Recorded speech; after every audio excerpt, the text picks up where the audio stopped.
Hi everybody, this is Rose. Welcome back to my channel, Cooking with Rose International Cuisine. I am continuing with my Thanksgiving series this week.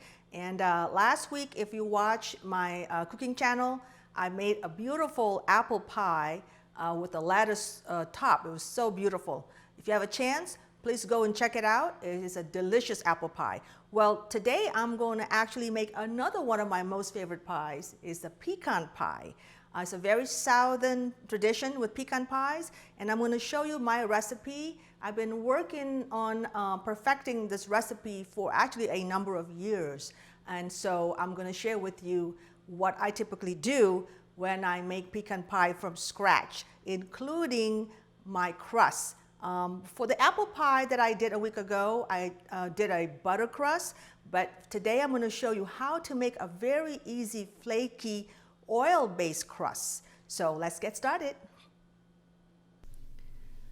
This true and tried pecan pie recipe is for a standard 9-inch glass pie pan. For the oil crust, you'll need 1 2/3 cups all-purpose flour leveled, 1/3 cup vegetable oil, 3/4 teaspoon salt, and 5 tablespoons ice cold water. For the filling, you'll need 1 1/2 cups of pecan halves roughly chopped up, 1 additional cup of pecan halves to decorate the top. This is optional. Select the best pieces for this. I've made this dozens of times, and typically I need 65 pieces to decorate and fully cover the top. You also need 1 cup light corn syrup, 1 cup firmly packed brown sugar, 4 cold eggs, 4 tablespoons unsalted butter melted, 3 tablespoons cornstarch, 1 teaspoon vanilla, and 3/4 teaspoon salt. Let's make our pie. The first step is making the pie crust, which will be pre-baked. So preheat your oven to 425 degrees Fahrenheit. In a bowl, add 1 2/3 cups all-purpose flour. Stir in 3/4 teaspoon salt and mix well so flour and salt are well blended. Add 1/3 cup vegetable oil, then using a fork, stir until just blended. Do not overwork it. Next, add 5 tablespoons ice cold water, one at a time. Mix gently to form a dough, then shape into a ball. Do not overwork the dough.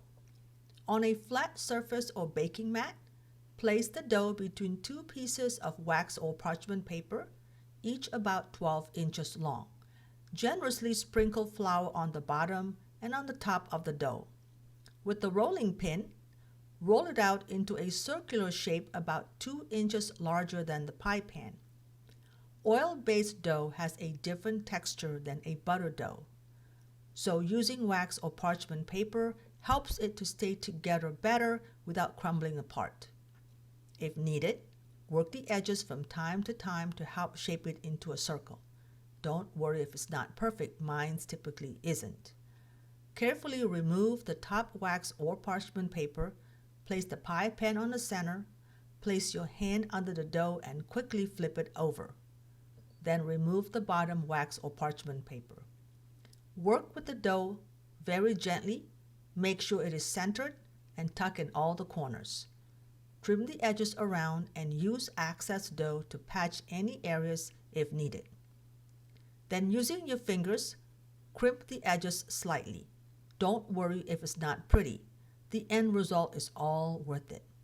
This crust will be delicious and super flaky. To make sure the crust stays flat and won't bubble or shrink during the pre-baking, do one of these steps. Place either aluminum foil or parchment paper over the pie dough and add 1 to 2 cups of ceramic pie weights or uncooked hard beans. Do not use wax paper for this, as wax can melt and may ignite a fire in your oven. Or prick the bottom dough several times with a fork to prevent it from puffing up. Then bake at 425 degrees Fahrenheit for 10 minutes. After 10 minutes, take the pie crust out of the oven, remove the pie weights, and let the crust rest. If you're new to this, pre-baking a pie crust without filling is also called blind baking. Then reduce your oven temperature to 350 degrees Fahrenheit and leave it on while you prepare the pie filling. Let's make the filling. For the best result, it is crucial that you mix everything gently with a fork or whisk. Do not use a blender, electric mixer, or overmix. In a bowl, add 4 cold eggs, 1 cup packed brown sugar, 4 tablespoons melted unsalted butter, 1 teaspoon vanilla, and 3/4 teaspoon salt. Mix with a fork or whisk just until everything is blended and well incorporated. Add 1 cup light corn syrup. Stir gently until just blended. Then add 3 tablespoons cornstarch into the bowl of chopped pecans. Mix thoroughly so pecans are well coated with cornstarch. Stir coated pecans into the bowl with wet ingredients. The cornstarch helps with the overall consistency and texture, holding everything together better while at the same time not making the filling seem cakey or hard. The complete filling should look and feel like thick syrup. Then pour filling into pre-baked pie crust. Decorate the top with 1 cup of pecan halves if desired. I typically use the best looking pecan halves and line them all up starting from the outer circle, working my way to the very center. I use 1 full cup of pecan halves, which is about 65 pieces, to fully decorate and cover the whole top. Bake at 350 degrees Fahrenheit between 50 and 60 minutes. If the edges get too brown too soon, cover the pie with foil or a pie ring. The pie is ready when the top and the whole filling is firm. It's been about 2.5 hours since I put this pie in the oven. Look what I have here. This is a beautifully baked homemade pecan pie, and it took about 55 minutes for this pie to come to perfection. The design is beautiful. And the key thing about pecan pie is when you go check on it, make sure if it's done baking that there's not much jiggle left. Like you kind of touch the center and it's just sort of firm, maybe a little jiggly. You do not want your pie to be runny.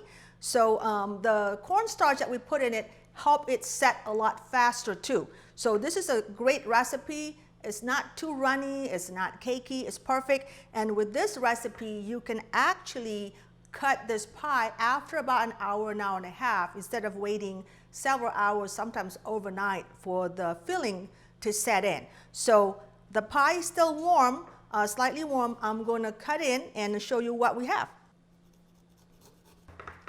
And the crust is just so flaky. And this is going to be very, very delicious. When you cut this, you have to be very careful with the crust because this is a super flaky crust, but it is all worth it.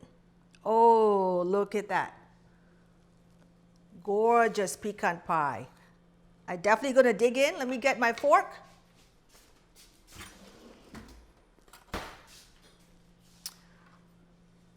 Look at that, guys. Look at that. It's just gorgeous. The filling, the pecans inside, the pecans on top.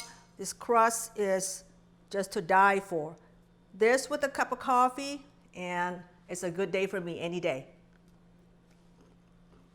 My goodness. This is so delicious. I hope you guys try this recipe. Please do this at home. It is super delicious. It's easy to make. And if you like my channel, please subscribe, send me comments, peace, love, and I'll see you soon.